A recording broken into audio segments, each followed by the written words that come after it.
Payg'ambarimiz sollallohu alayhi va sallam Baroat kechasi haqida Sha'bon oyining o'rtasida kechasi ibodat qiling, kunduzi ro'za tuting. Kun tunga yaqinlashganida Alloh dunyo osmoniga tushadi va mendan kechirim so'ragan yo'qmi, uni kechiray.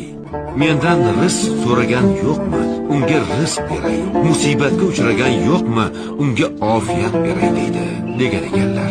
Oldimizda shunday imkoniyatga to'la kecha bor. Yo Rabbiy, agar bizni ismimizni g'ofillar daftariga yozgan bo'lsang, u yerdan o'chir. Bizlarni solih amallar qilgan bandalaring orasiga qo'sh.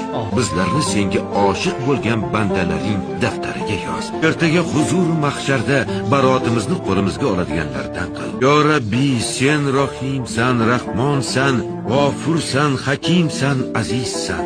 Sen bizni yo'qdan bor qilgansan. Biz sening qullaringmiz. Osiymiz, gunohkormiz. Afinga tayanib isyonkor qullaring orasiga kirgan bo'lsak, bizlarni kechir. Amin.